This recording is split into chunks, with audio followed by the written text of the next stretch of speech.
What's good, folks? We're back at it. Took a little bit of time off just because I didn't really feel like recording.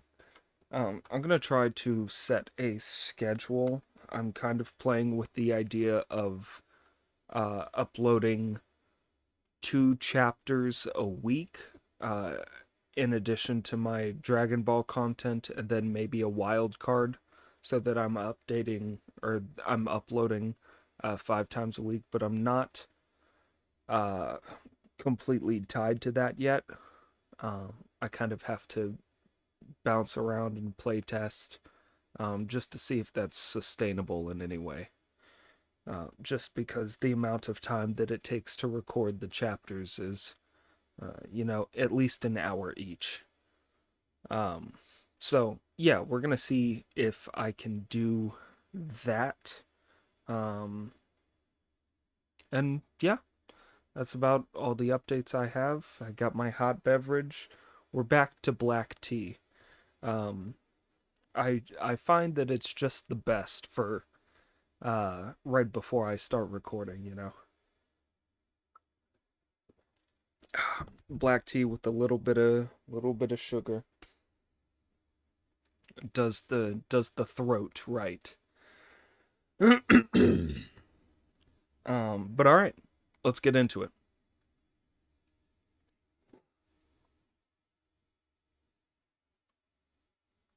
Chapter 11. After touring the underworld, Taizong returns to life. By presenting a pumpkin, Louis Quan continues his marriage. 100 years flow by like water. A lifetime's career is no more than a bubble. The face that yesterday was the color of peach blossom, today is edged with snow.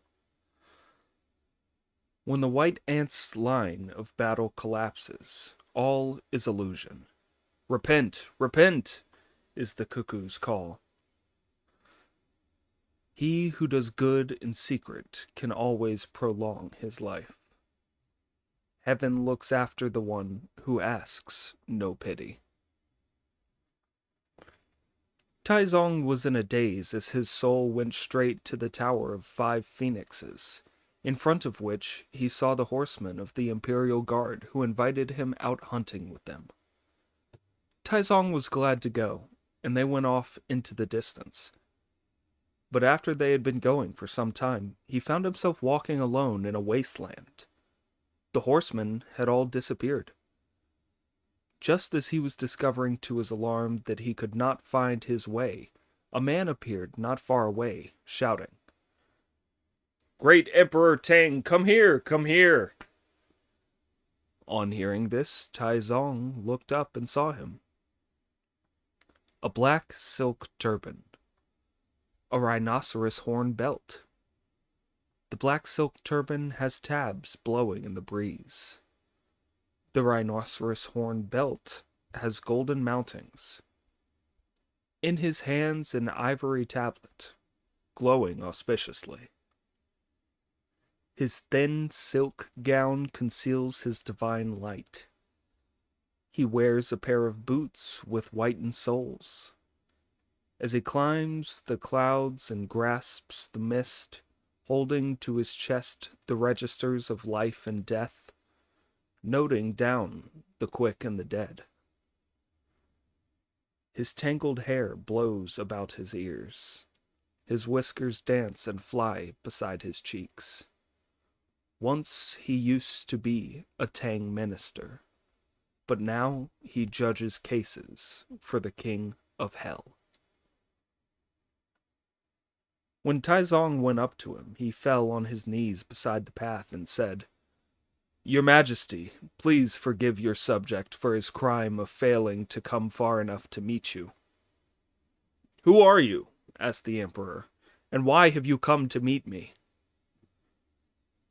"A fortnight ago your humble servant heard the Dragon King of the River Jing bringing a case against your Majesty in the Sinluo Palace because he was executed, despite your promise to save him," replied the other.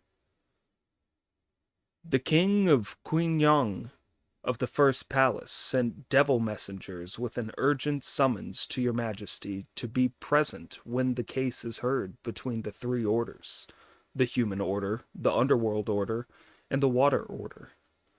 When I heard this, I came here to meet your majesty. I arrived late, so I beg your forgiveness." "What is your name and position?" asked Taizong. "When your humble servant was alive, I used to serve his late majesty. I was magistrate of Xizhou, and later made vice president of the Ministry of Rights. My name is Kui Zhu. I have now been given office in the underworld as the judge in charge of cases at Fangdu." Taizong, greatly delighted to learn this, went up to him and supported him with his imperial hands and said, "Sir, you have made a long and exhausting journey.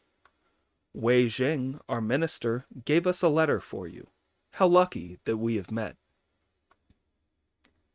The judge thanked him and asked where the letter was. Taizong produced it from his sleeve and handed it over to Kui Zhu, who received it with a bow. When he opened it, he saw that it read as follows: "Your Excellency, Metropolitan Judge, and Venerable Elder Brother Kui. Remembering our former friendship, I still see and hear you as if you were alive. But many years have now flown by since I last received your pure instruction. On feast days, I set out some vegetarian dishes as a sacrifice to you, but I have been unable to divine whether they are enjoyed by you. As I have the good fortune not to have been abandoned by you, and you have appeared to me in dreams, I now know that my great elder brother has risen high. But alas, there is a great gap between the worlds of darkness and of light, and we are unable to meet each other, as we are each at different ends of the universe. As the cultured Emperor Taizong has recently passed away of a sudden illness, it seems likely that his case will be discussed by the three orders, so that he is bound to meet you, elder brother. I beseech you to remember the friendship of the days when you were alive and give his majesty such assistance as will enable him to return to the sunlight. This would be a great favor, and I shall write again to thank you. I cannot go into all the details of the case here. Your younger brother kowtows to you. With affection, Wei Jing." The judge was very pleased when he had read the letter. "I know about how the official of Wei, of the personal department, beheaded the dragon in a dream the other day," he said. "And this news filled me with great admiration. He's always looked after my sons and grandsons, and now that I have a letter from him, your majesty need have no worries. Your humble servant can undertake to escort your majesty back to the light, where you will once more ascend the throne." Taizong thanked him. As they were talking, a pair of servant boys in the black appeared, carrying banners and a precious canopy. "An invitation from King Yama," they shouted. Taizong and Judge Kui went along with them. A city wall appeared in front of them, and above its gates hung a large tablet on which was written, "Devil Gate of the World of Darkness," in huge letters of gold. The two lictors waved their banners and led Taizong into the city and along its streets. Beside the road he saw his father and predecessor, Li Yuan, as well as his dead brothers, Zhen Sheng and Wan Ji, who went up to him and said, "Shimin's here Shimon's here, using his personal name. They grabbed and hit him, demanding their lives back. And as Taizong could not avoid them, they held him fast until Judge Kui ordered a blue-faced devil with terrible fangs to drive them away. Only then was Taizong able to escape from their clutches. After another mile or so, he saw a green-tiled tower rising majestically before him. A myriad colored veils of haze drifting about it. 1,000 wisps of red mist dimly appearing. The flying eaves had monsters at their ends. The matching tiles of the 5 roofs were gleaming bright. Rows of golden studs were driven into the doors. A length of whitest jade was placed across each threshold. When the windows faced the light, they glowed like the dawn. Red lightning flashed from the lattice and the blinds. The tower soared into the azure sky, while porticos led to sumptuous courtyards. Incense from braziers, shaped like breasts, perfumed the royal robes. The light from lanterns of purple gauze was thrown on palace fans. To the left, a row of ferocious bull-headed demons. To the right were terrible horse-faced devils. Those who escorted the spirits of the dead had golden tablets. Those who summoned souls wore white sackcloth. This place was called the Assembly of the Underworld, the Palace of Yama, King of Hell. As Taizong gazed at it from the outside, jade ornaments could be heard tinkling as they swung from the belts of officials, and rare perfumes could be smelt. In front were 2 pairs of attendants holding lanterns, and behind them, the 10 generations of kings of the underworld came down the steps. The 10 kings were the king of Qingwang, the king of Shuzhang, King Songdi, King Wuguan, King Yama, King Impartial, King of Mount Tai, the Metropolitan King, the King of Biancheng, and the King of the Ever-Turning Wheel. They came out of the Senluo Palace and bowed to Taizong in greeting. Taizong felt too humbled to go forward. Your Majesty is a monarch in the world of light, but we are only kings in the world of darkness. It is therefore only right that we should do this. So why this excessive modesty?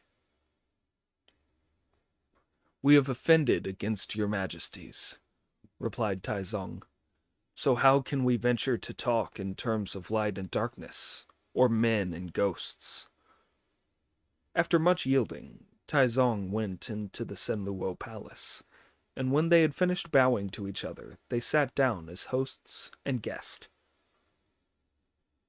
A moment later, the king of Qingwang clasped his hands together and said, "Why is it that the ghost dragon of the river Jing has brought a case against your majesty, saying that he was executed despite your promise to save him?" "I had a dream that an old dragon came to ask me to save him," replied Taizong.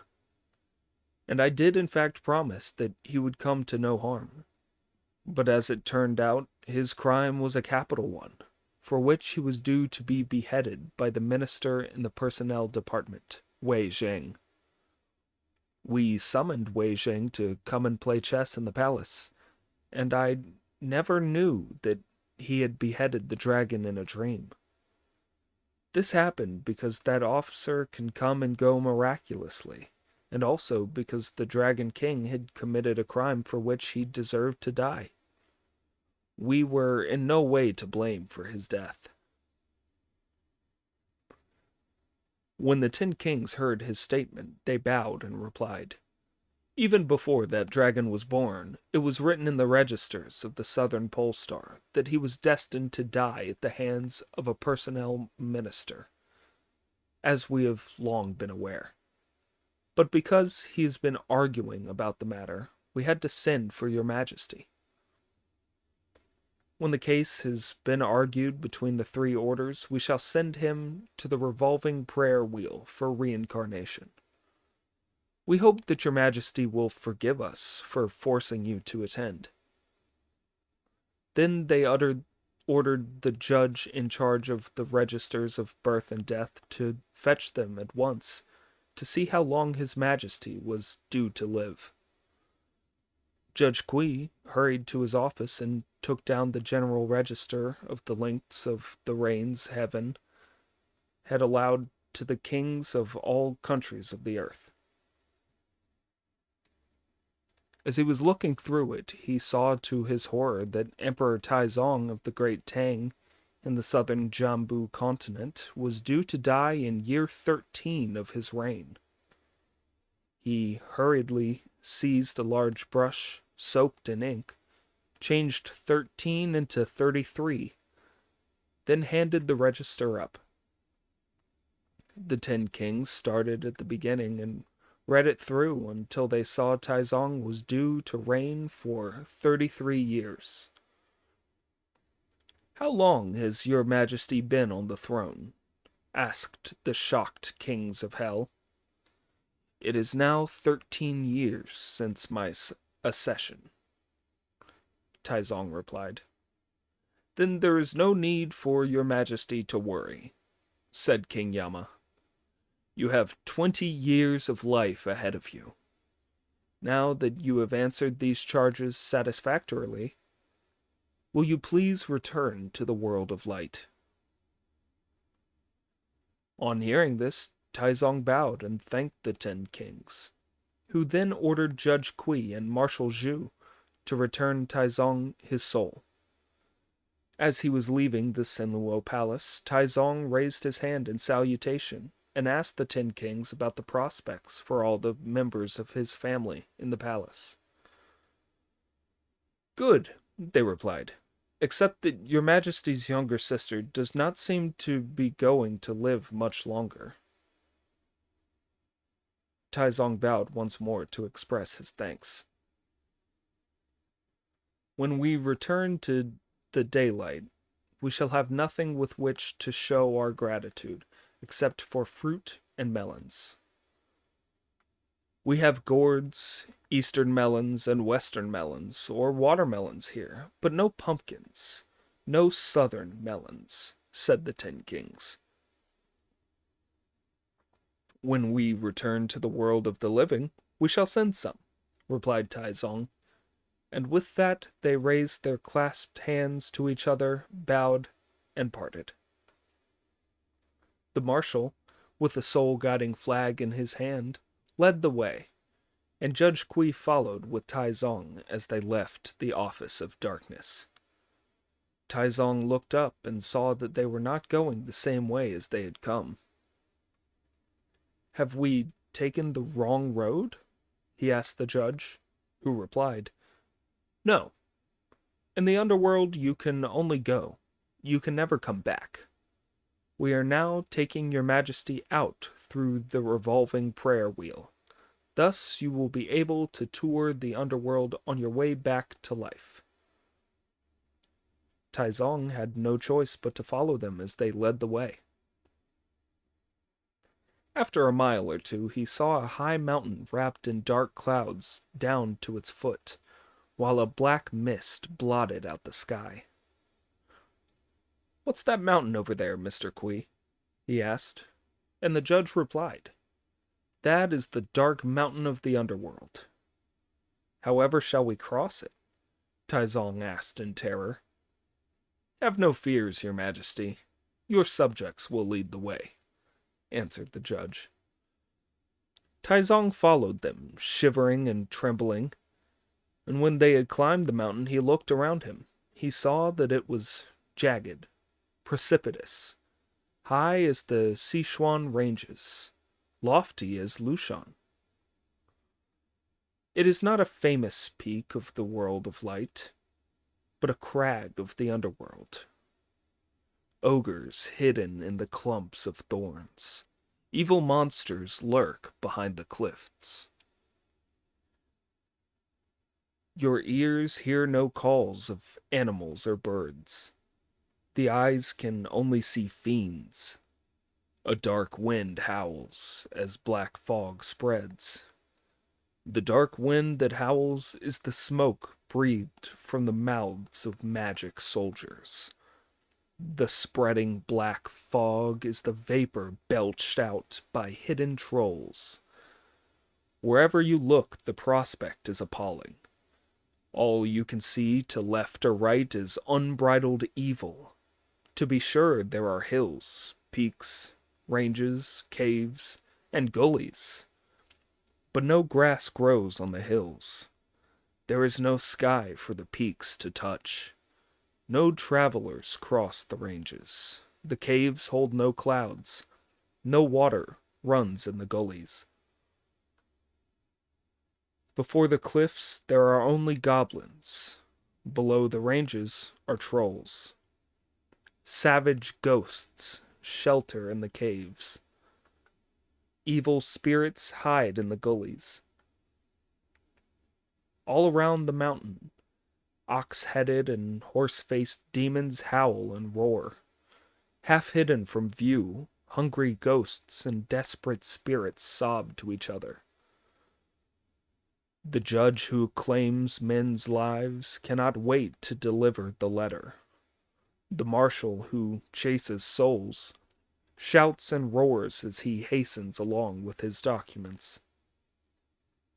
The swift-footed ones swirl along like a tornado. The catchers of souls stand as thick as clouds. Thanks entirely to the protection of the judge, Taizong crossed the dark mountain. As they continued on their way, they went past very many courts, and from each of them, piteous sounds assailed his ear, while the evil ghosts there struck terror into his heart. "What place is this?" asked Taizong.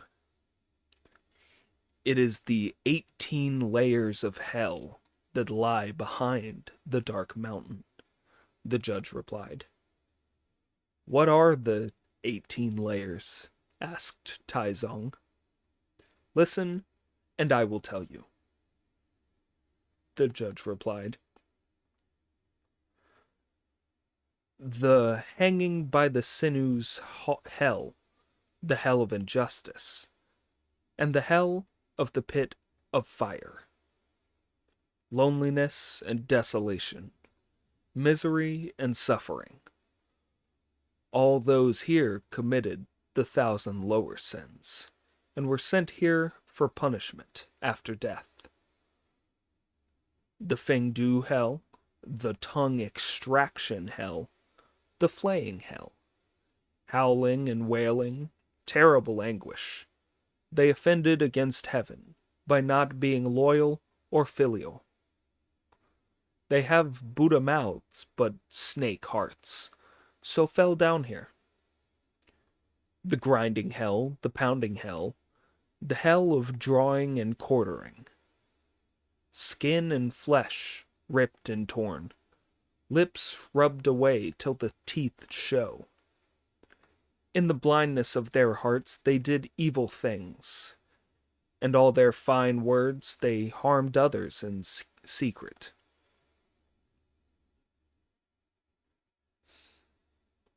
The ice hell, the skin-shedding hell, the disemboweling hell, filthy faces and matted hair, frowning foreheads and sad eyes. They all used false measures to cheat the foolish, thus piling up disasters for themselves.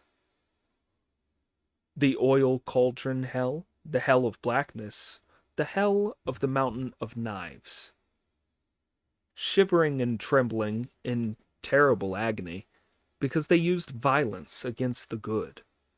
They cower and hunch their shoulders in their suffering. The hell of the pool of blood, the Avicii hell, the hell of the steelyard beam, where skin is pulled away from the bone, arms are broken and tendons cut, because they killed for gain, butchering living creatures. They fell into these torments that will not end in 1,000 years. They will always lie here, never to escape. Every one of them is tightly bound, knotted, and roped. Red-faced demons and black-faced demons are sent with their long halberds and short swords. Ox-headed fiends and horse-faced fiends, with iron clubs and brazen hammers, beat them till their wincing faces flow with blood, as they call on heaven and earth and get no answer. Let no man alive have any illusions. The devils carry out their orders and release nobody. Good and evil will always be rewarded. It is only a question of time.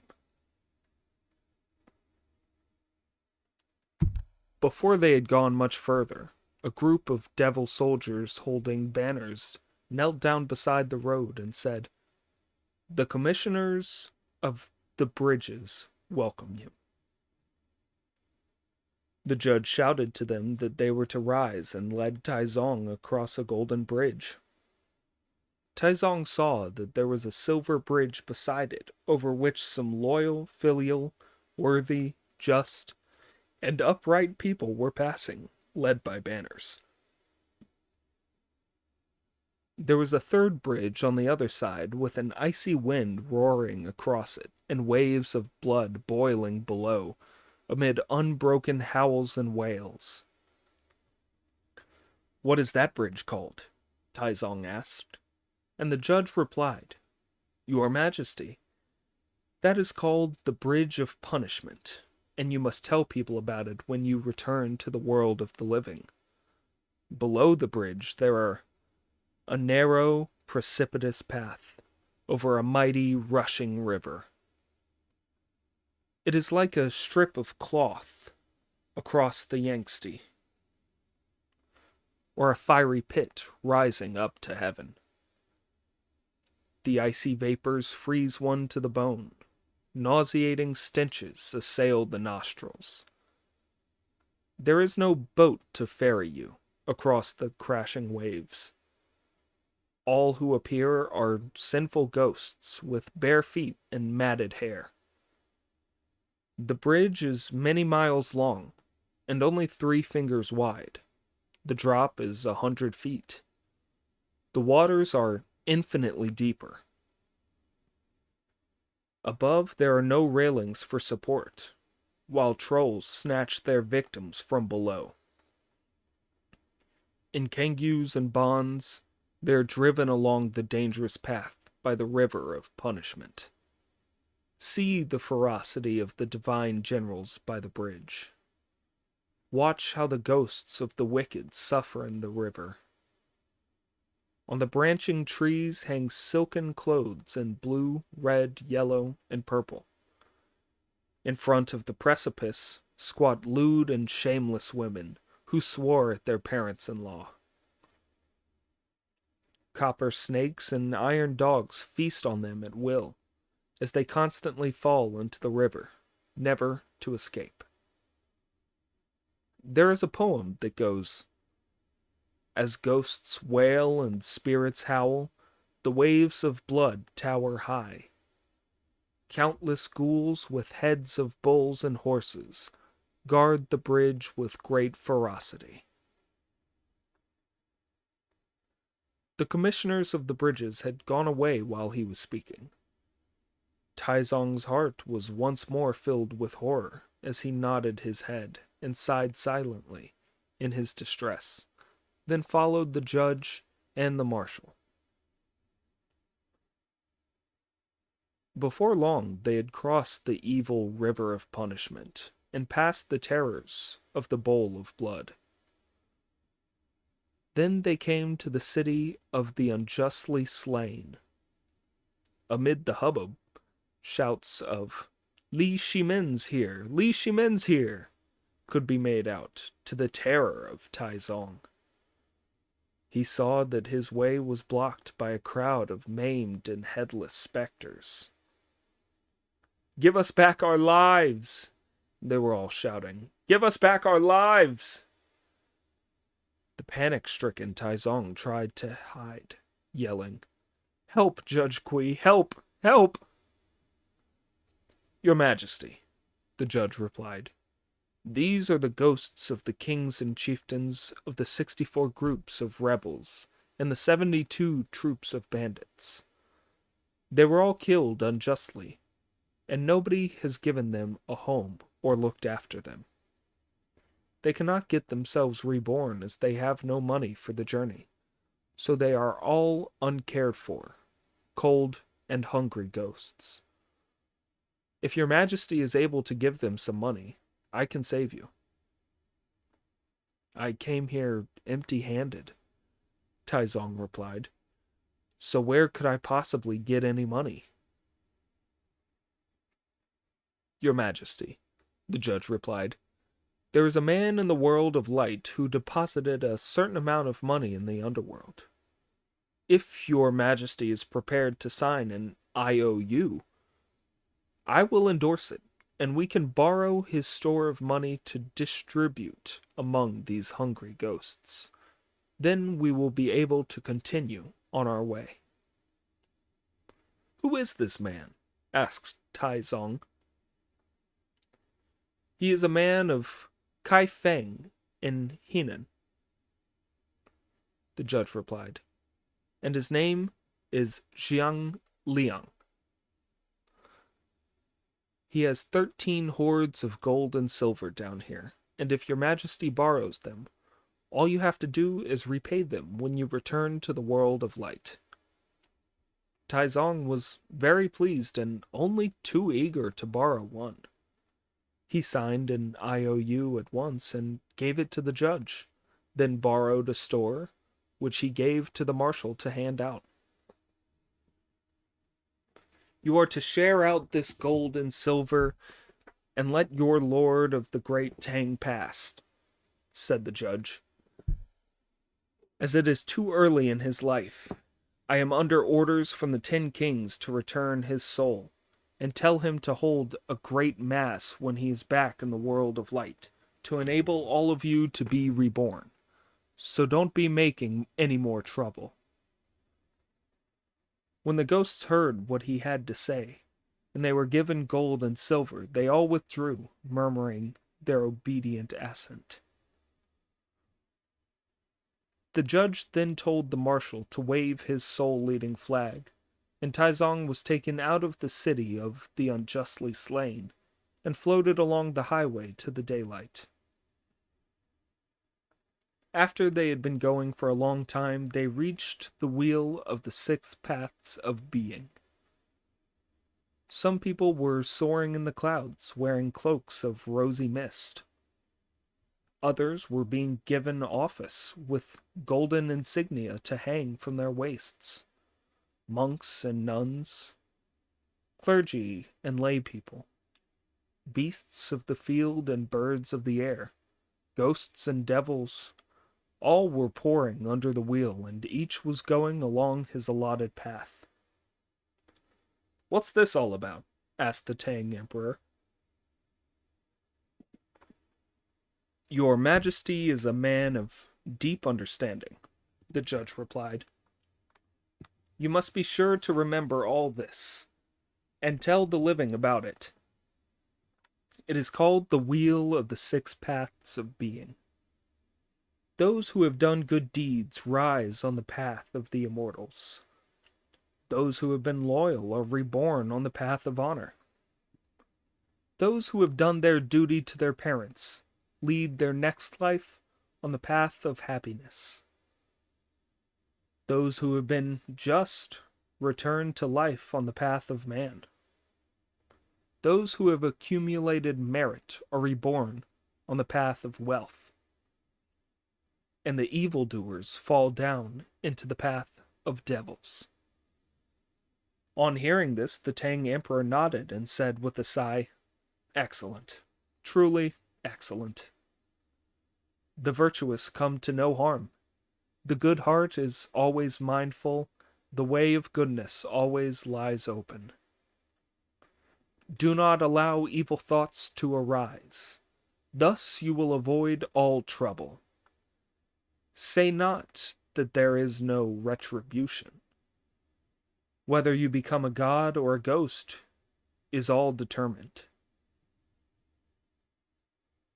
The judge took Taizong straight to the gate of rebirth on the path of honor, bowed to him, and said, "Your Majesty, this is the way out, where I shall have to take my leave and go back.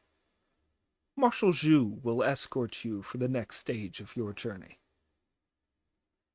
"I have made you come an awfully long way, sir," said the Tang Emperor as he thanked him.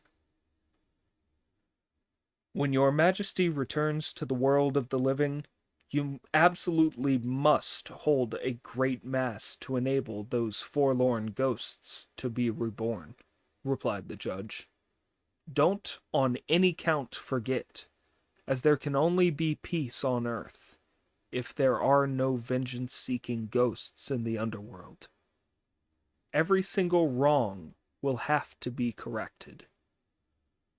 Teach all people to be good, and then you will be able to assure the continuity of your line and the eternal security of your empire." The Tang Emperor agreed to each of his proposals and took leave of him, then went through the gates with Marshal Zhu. Seeing a fine horse standing ready and saddled inside the gates, the marshal asked Taizong to mount it with the help of his assistants. The horse was as swift as an arrow, and it was soon at the banks of the river Wei, where a pair of golden carp could be seen sporting in the water. Taizong, captivated at the sight, pulled in his horse's reins and gazed at them. "Your Majesty," the marshal said, "please keep moving. We have to enter the city early." But all the Tang Emperor wanted to do was look. As he would not move on, the marshal grabbed him by the feet and shouted, "Get moving!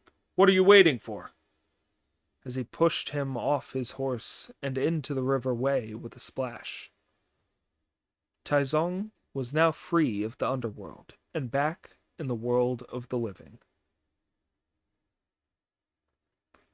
The civil and military officials of the Tang court, Zhu Maogong, Qin Shubao, Yuqi Jingde, Duan Zhizhang, Ma Sanbao, Cheng Yaojin, Gao Shilian, Li Shiji, Feng Zuanling, Du Rui, Xiao Yu, Fu Yi, Zhang Daoyan, Zhang Shiyang, Wang Gui, and the others, as well as the empresses, imperial consorts, and concubines, and pages, were all in the White Tiger Hall.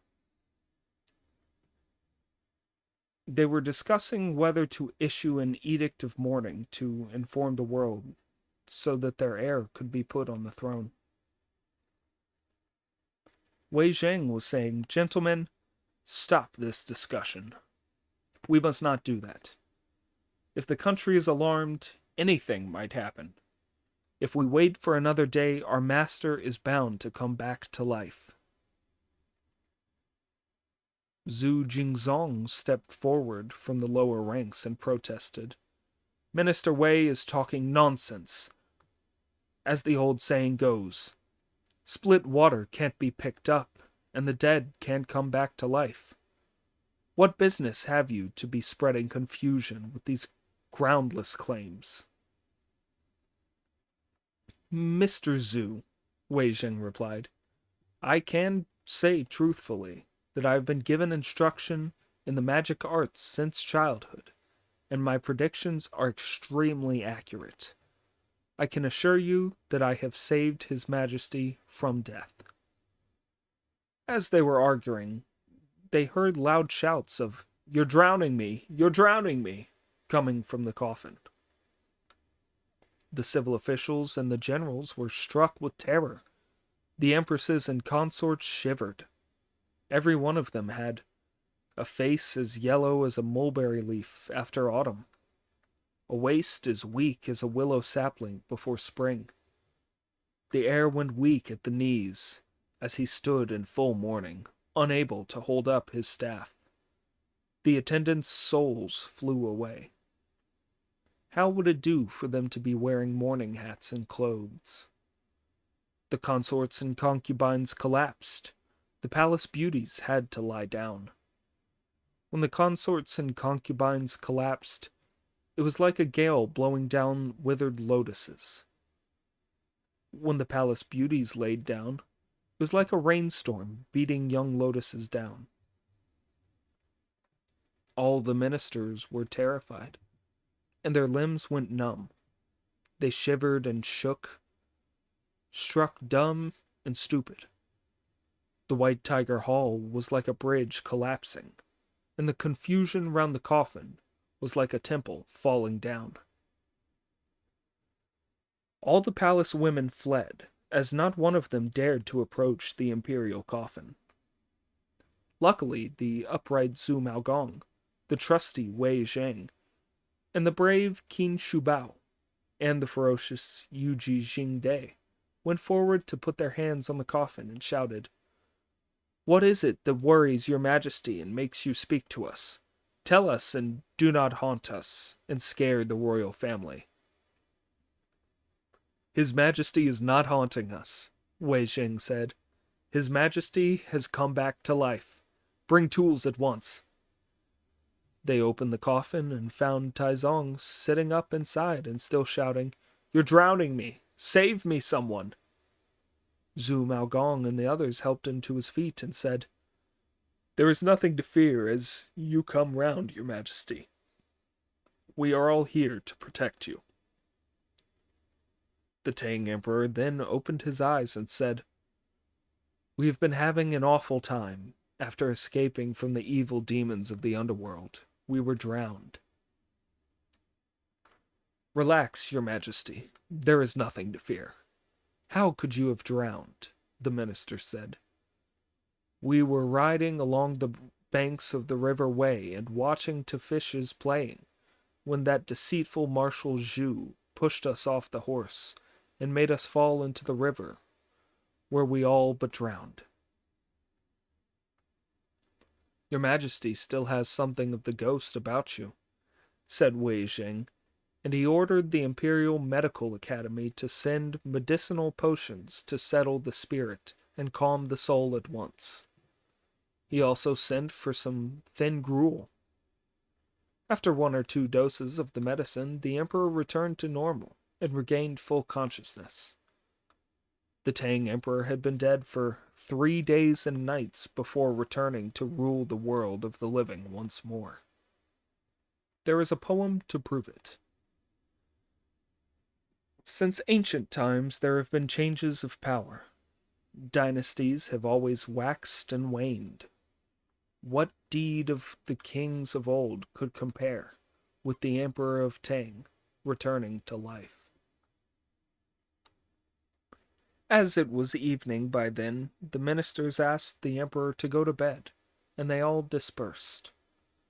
The next day they all took off their mourning garments and put colorful clothes back on, wearing red robes and black hats, and with their golden seals of office hanging from purple ribbons at their waists. They stood outside the gates of the court awaiting the summons. As for Taizong, after taking the medicine to settle his spirit and calm his soul, and drinking some thin gruel, he was helped to his bedroom by his ministers. He slept soundly all night, building up his energies, and at dawn he rose. See how he was arrayed as he summoned up his authority. On his head, a hat that thrust into the sky. On his body, a dark yellow robe, girt with a belt of Lancian jade. On his feet, a pair of shoes of success. The dignity of his bearing surpasses all others at court. His awesome majesty is today restored. What a peaceful and wise great Tang emperor, the king named Li, who can die and rise again. The Tang emperor entered the throne hall, and when the two groups of civil and military officials had finished acclaiming him, they divided into sections according to their ranks. When they heard the decree, "Let all those with business step forward from their sections and submit memorials, and let those with no business retire," Zhu Maogong, Wei Zheng, Wang Gui, Du Rui, Feng Zuanling, Yuan Tingyang, Li Chunfeng, Zhu Jingzong, and others stepped forward on the eastern side.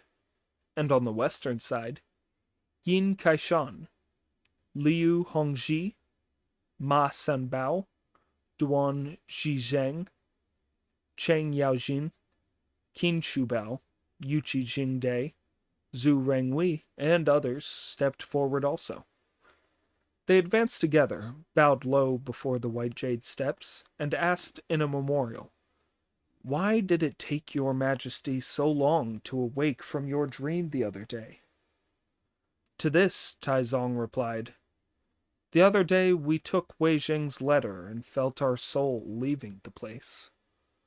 The horsemen of the Imperial Guard asked us to go hunting with them, and as we were going along, the men and their horses all vanished. His late Majesty and our dead brothers appeared and started to shout at us in a quarrelsome way. Things were getting very awkward when we saw a man in a black hat and gown who turned out to be the Judge Kui Zhu. When he had shouted at my dead brothers and driven them away, we gave him Wei Zheng's letter. As he was reading it, some servants in black holding banners let us in and took us to the Senluo Palace, where the 10 kings of hell were all sitting. They said that the dragon of the river Xing had falsely accused us of deliberately killing him after we had promised to save him, so we gave them a full account of what we'd told you before.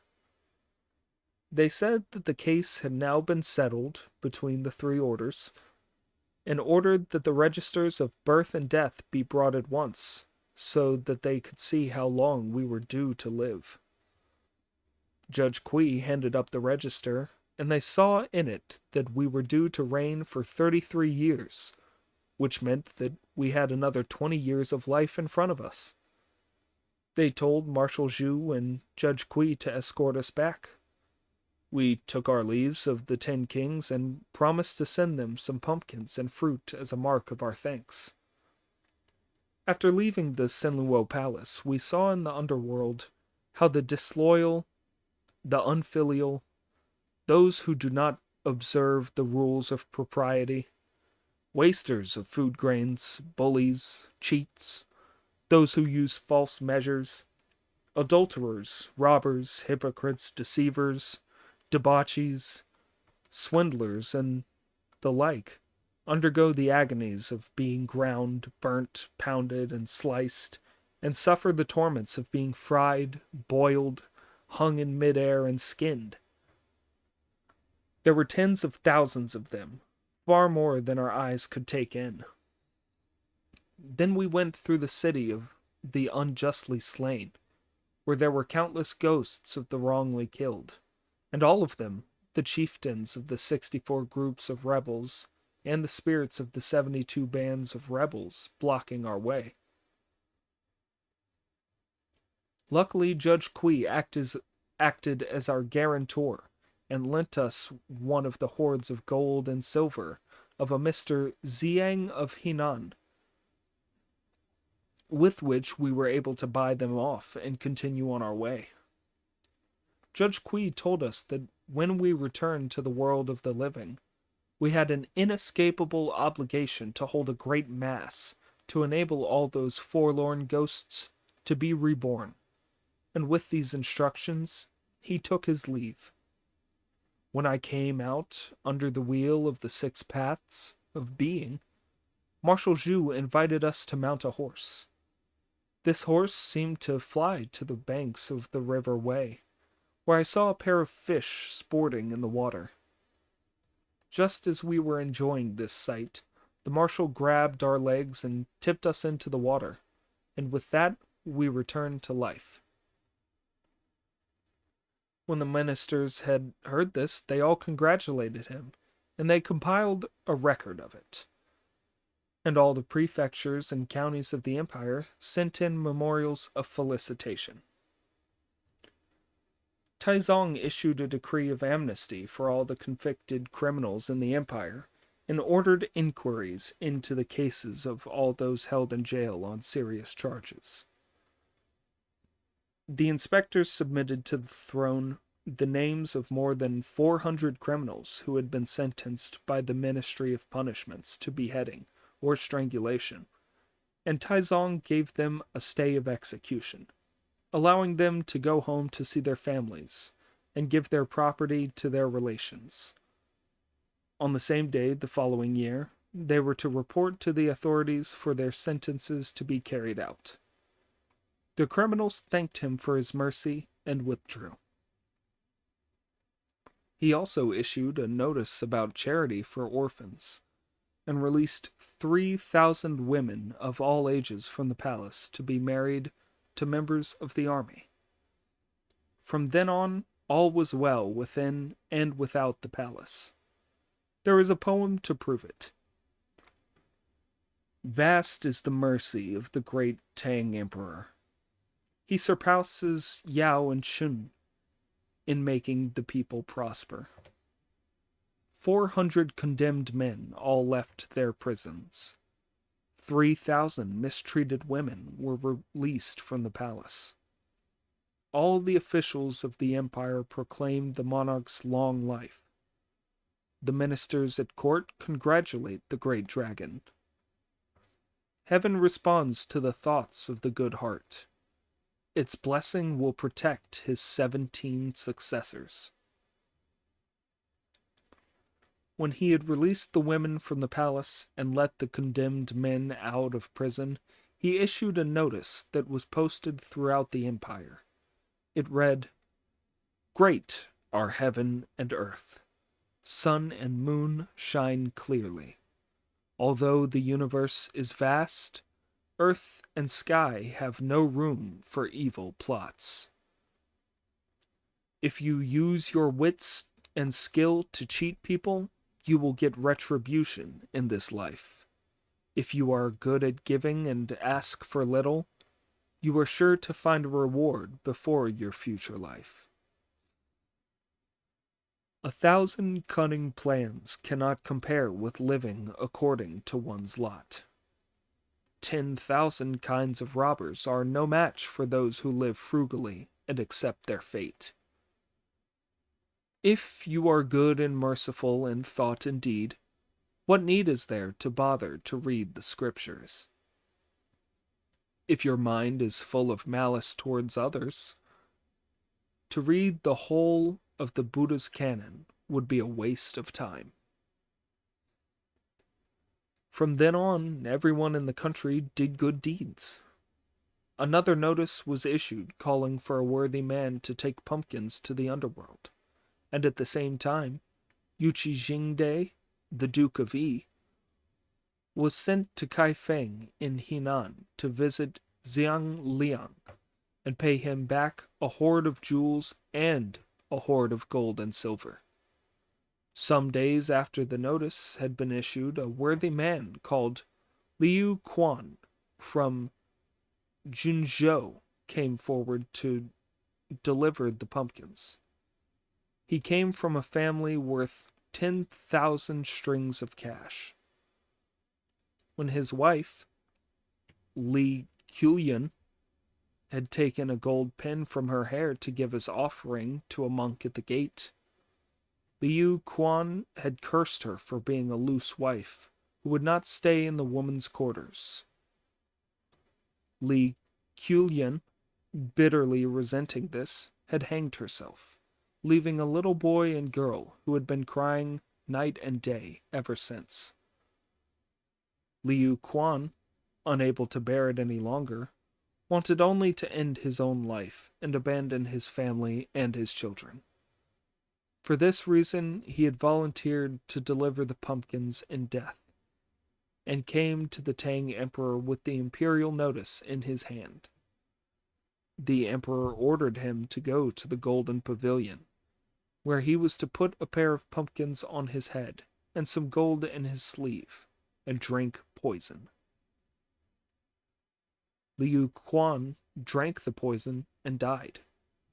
In an instant his soul appeared at the Devil Gate with pumpkins on his head. The demon officer at the gate asked, "Who are you, and how did you come here?" "I have come on the orders of Emperor Taizong of the Great Tang to present some pumpkins to the 10 kings of hell." The officer was only too pleased to let him in, and he went straight to the Senluo Palace, and when he was given audience with the kings of hell, he presented the pumpkins to them and said, "I have brought these pumpkins a great distance in obedience to the decree of the Tang Emperor, who wishes to thank your majesties for their great mercy to him."